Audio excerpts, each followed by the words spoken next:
नमस्कार दोस्तों, Anoop study zone में आपका स्वागत है। इस वीडियो में हम देखेंगे उत्तर प्रदेश करंट अफेयर 2021 के मार्च और अप्रैल माह के करंट अफेयर्स।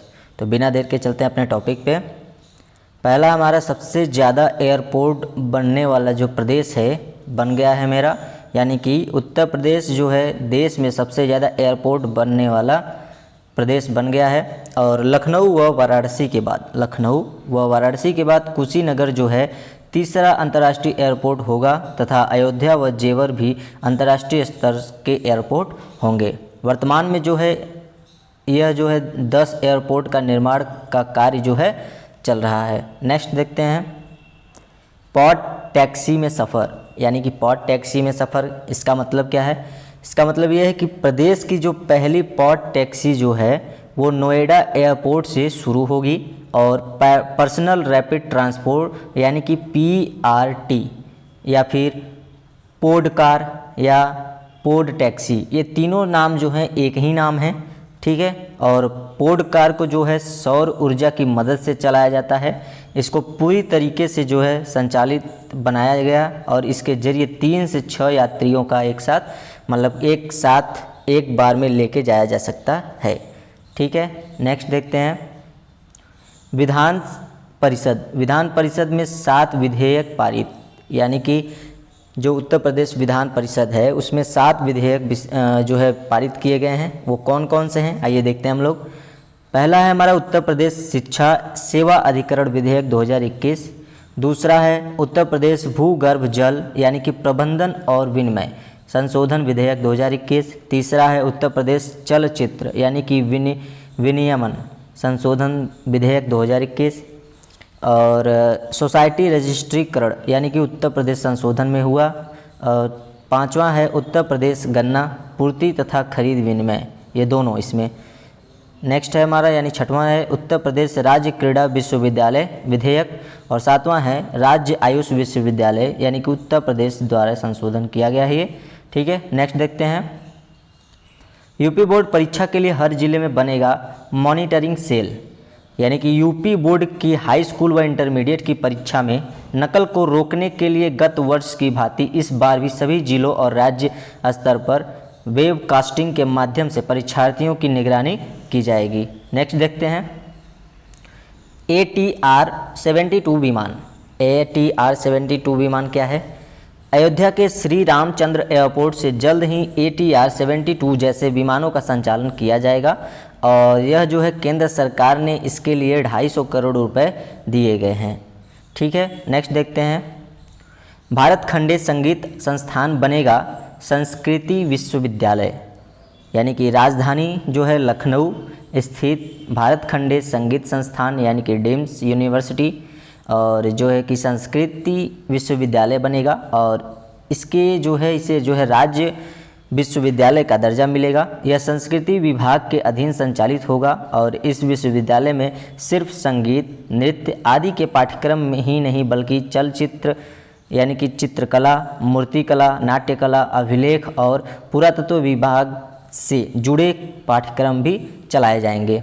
नेक्स्ट देखते हैं, नीता अंबानी होंगी BHU में विजिटिंग प्रोफेसर, यानी कि रिलायंस इंडस्ट्रीज की कार्यकारी निदेशक और रिलायंस फाउंडेशन की अध्यक्ष नीता अंबानी अब BHU में विजिटिंग प्रोफेसर बनेंगी और उन्हें जो है BHU के महिला अध्यक्ष व विकास केंद्र के विजिटिंग प्रोफेसर बनने का प्रस्ताव भी भेजा गया है। नेक्स्ट, अयोध्या में स्थापित होगा निजी संस्कृत विश्वविद्यालय, यानी कि अयोध्या में जो है विश्व स्तरीय निजी संस्कृति विश्वविद्यालय बनेगा और संस्कृत के साथ ज्योतिष व वेद में भी जो है शोध का विशेष इंतजाम होगा और इसके लिए सरकार शीघ्र ही संस्कृत निदेशालय की स्थापित करेगी। और प्रदेश सरकार जो है संस्कृत के पाठ्यक्रम को NCERT यानी कि राष्ट्रीय शैक्षिक अनुसंधान और प्रशिक्षण परिषद के अनुसार जो है संचालित करने जा रही है। नेक्स्ट, विश्व की सबसे लंबी LPG गैस पाइपलाइन परियोजना। तो विश्व की सबसे लंबी LPG गैस पाइपलाइन परियोजना है। तो ये देखिए कि विश्व की सबसे लंबी LPG गैस पाइपलाइन परियोजना के तहत जो है गुजरात कांडला गोरखपुर के बीच 2800 जो है किलोमीटर की होगी। और एलपीजी का परिवहन जो है इंडियन ऑयल, भारत पेट्रोलियम एवं हिंदुस्तान पेट्रोलियम के विभिन्न बॉटलिंग प्लांटों में होगा। निर्माण के पश्चात जो है यह 2800 यानी कि 2800 किलोमीटर लंबी विश्व की सबसे लंबी पाइपलाइन होगी और इस परियोजना के तहत 34 करोड़ लोगों को सुविधा प्रदान की जाएगी। नेक्स्ट, उत्तर प्रदेश होगा टीबी मुक्त, यानी कि उत्तर प्रदेश अब होगा टीबी मुक्त। कहने का मतलब ये है कि मुख्यमंत्री योगी आदित्यनाथ द्वारा दिए गए एक बयान के अनुसार यह हमें ज्ञात होता है कि विश्व स्वास्थ्य संगठन ने 2030 तक जो है दुनिया को टीबी मुक्त करने का लक्ष्य तय किया है तथा भारत ने इसे 2025 तक भारत को टीबी मुक्त यानी कि टीबी उत्तर प्रदेश वर्ष 2025 से पहले ही टीबी मुक्त बनाने का जो है भारत ने संकल्प लिया है। नेक्स्ट देखते हैं, प्रदेश को $1 ट्रिलियन की अर्थव्यवस्था बनाया जाएगा, यानी कि देश की अर्थव्यवस्था को $5 ट्रिलियन का आकार देने के लिए संकल्प के साथ उत्तर प्रदेश को जो है $1 ट्रिलियन की अर्थव्यवस्था बनाया जाएगा।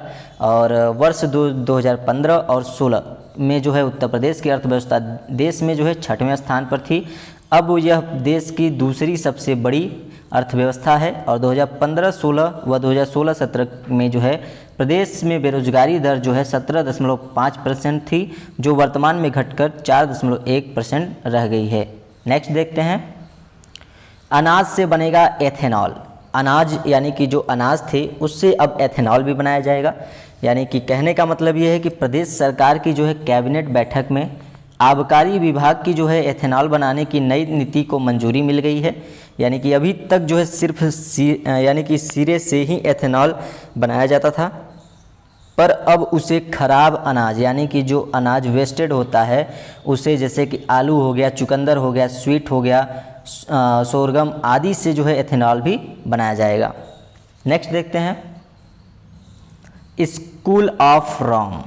ठीक है, स्कूल ऑफ राम यानी कि भगवान राम के आदर्शों को नई पीढ़ी तक पहुंचाने के लिए काशी हिंदू विश्वविद्यालय यानी कि BHU के BA द्वितीय वर्ष के जो है छात्र प्रिंस तिवारी ने भगवान श्री राम पर एक वर्चुअल स्कूल ऑफ राम का प्रारूप तैयार किया और इस स्कूल के माध्यम से प्रभु राम के आदर्शों को जन जन तक पहुंचाने के लिए कक्षाएं चलाई जाएंगी तथा इससे जो है जुड़ने वाले छात्र अध्ययन के पश्चात जो कि नियत समय पर परीक्षाएं देंगे तथा अपनी ज्ञान संप्राप्ति होगी जो उन्हें उनके आधार पर अंक एवं प्रमाण पत्र भी हासिल करेंगे।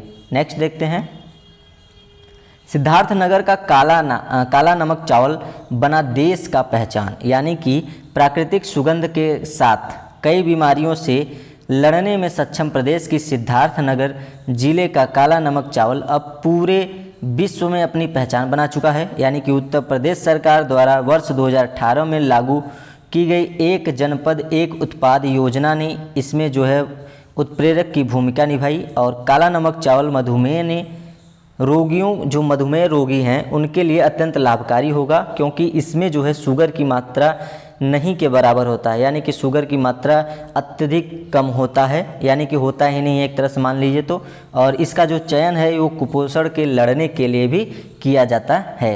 नेक्स्ट देखते हैं, देश का पहला ग्रीन म्यूनिसिपल बॉन्ड जारी। यानी कि हाल ही में गाजियाबाद नगर निगम ने देश का पहला ग्रीन म्यूनिसिपल बॉन्ड जारी किया है और बॉन्ड्स के माध्यम से 150 करोड़ रुपए का फंड जुटाया गया है और इस बॉन्ड से जो है टर्शियरी सीवेज ट्रीटमेंट प्लांट यानी कि TSTP का निर्माण किया जाएगा और इस प्लांट से जो है गंदे पानी का शोधन कर उसे इंडस्ट्रियल वाटर के लायक बनाकर उसका उपयोग किया जाएगा। नेक्स्ट देखते हैं, 8वां हवाई अड्डा संचालित। 8वां हवाई अड्डा संचालित कहने का मतलब ये है कि 8 मार्च 2021 को केंद्रीय मंत्री जो है हरदीप सिंह पुरी ने नव उन्नत बरेली हवाई अड्डे से दिल्ली के लिए पहली उड़ान को हरी झंडी दिखाई और दिखाकर उसको रवाना किया। यानी कि इसके साथ ही लखनऊ, वाराणसी, आगरा, गोरखपुर, कानपुर और प्रयागराज और हिडन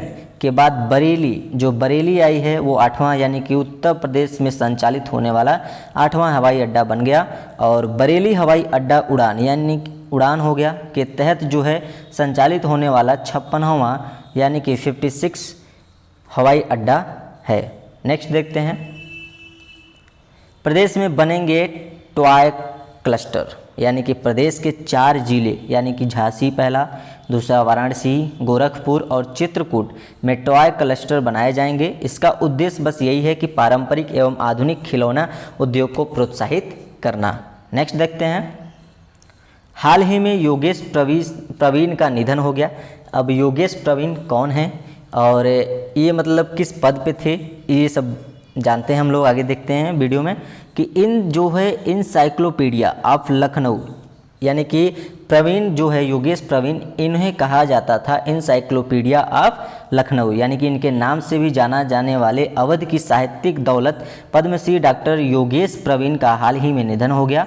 और वे कई भाषाओं के जानकार थे, जैसे लखनवी रवायत और तीज त्यौहार और परंपरा का जो वह खास ख्याल रखते थे। पद्मश्री योगेश जो है प्रवीण का जो है नाम शहर के उन लोगों में शुमार रहा जिन्होंने लखनऊ को एक अलग पहचान दिलाई। उन्होंने जो है लखनऊ के स्वर्णिम इतिहास को दुनिया के सामने रखा और अपनी पुस्तक लखनऊ नामा के जरिए उन्हें लाखों करोड़ों लोगों के लखनऊ रोमानियत कला संस्कृति से रूबरू कराया। लखनऊ नामा जो है, यानी कि यहाँ से देखिए लखनऊ नामा, अगर एग्ज़ाम में आपके पूछता है कि लखनऊ नामा के लेखक कौन थे या लखनऊ नामा की पुस्तक किसने लिखा था, तो आप लोग बता सकते हैं कि योगेश प्रवीण थे, ठीक है, जिनका हाल ही में निधन हो गया। और जो है कि लखनऊ नामा के लिए उन्हें नेशनल अवार्ड भी मिला है। और योगेश प्रवीण मशहूर अभिनेता शशि कपूर के पसंदीदा लेखकों में शामिल थे। उन्हें फिल्म जुनून के लिए जो है लिक्टिस योगेश प्रवीण ने ही लिखे थे। और योगेश प्रवीण की बात करें ज़िंदगी के, तो उनके विभिन्न पहलुओं पर आधारित डॉक्यूमेंट्री, जैसे कि डॉक्यूमेंट्री जो था वो योगेश प्रवीण जल्द ही रिलीज होंगी। ये चीज़ें जो है आपको ध्यान रखना है। हम लोग चलते हैं अगले पॉइंट पे। राष्ट्रीय ग्राम स्वराज अभियान में जो है उत्तर प्रदेश को प्रथम स्थान प्राप्त हुआ, ठीक है, यानी कि यह पुरस्कार जो है 24 अप्रैल को दिल्ली में पंचायत दिवस समारोह में प्रदान किया गया। नेक्स्ट, पहली एफपीओ निजी मंडी खोली जाएगी, यानी कि पहली एफपीओ निजी मंडी कहाँ खोली जाएगी, तो फार्मर्स प्रोड्यूसर ऑर्गेनाइजेशन, यानी कि इसके तहत जो है आगरा में पहली मंडी खोलने की तैयारी की जा रही है। और केंद्र सरकार की एक योजना के तहत आगरा की सब्जी विदेशों में भी तैयार, यानी कि भेजने की तैयारी की जा रही है। नेक्स्ट, महाकवि सूरदास की साधना स्थली पारसौली अब अपने मूल नाम से ही जानी जाएगी, यानी कि मूल नाम यानी कि पारसौली ही है, तो अपने मूल नाम से जानी जाएंगी। यानी कहने का मतलब इसके पहले क्या बुलाया जाता था, तो देखिए कि मुगल जो थे इसका नाम बदलकर अहमदपुर कर दिया था। करीब 4 दशक से नाम बदलने की जो है प्रक्रिया चली आ रही थी कि नाम बदला जाए, अहमदपुर से हटा के जो पारसौली था पारसौली ही रखा जाए। तो ये जो थे नाम वो ग्रामीणों की मांग पर सरकार ने अब जो है मुहर लगा दी है, यानी कि महाकवि सूरदास की साधना स्थली और भगवान श्री कृष्ण की महारास स्थली के अलावा इसे पराशर ऋषि की तपोभूमि के कारण पारसौली कहा जाता था, तो अब से ये पारसौली ही कहा जाएगा। नेक्स्ट, हाल ही में 1 लाख वर्ष पुरानी झील पाई गई, यानी कि 1 लाख वर्ष पुरानी झील पाई गई। तो पुरातात्विक सर्वेक्षण में जो है हमीरपुर के मुस्करा क्षेत्र में 3 एकड़ क्षेत्रफल में फैली 1 लाख साल पुरानी जो है झील मिली है। यहाँ जो है आदि मानव के रहने के साक्ष्य भी पाए गए हैं तथा इसकी जो कछारी यानी कि दलदल इलाके में जंगली जानवर और हिरण रहते थे, इन्हीं का जो है शिकार करके आदि मानव अपना जीवन गुजारते थे। धन्यवाद। तो इस वीडियो में था आपका मार्च और अप्रैल का सभी करंट अफेयर्स। तो वीडियो आपको पसंद आई हो तो लाइक करें, शेयर करें, कमेंट करें और चैनल को अभी तक सब्सक्राइब नहीं किया तो सब्सक्राइब कर लें। तो मिलते हैं अगले वीडियो में, तब तक के लिए धन्यवाद।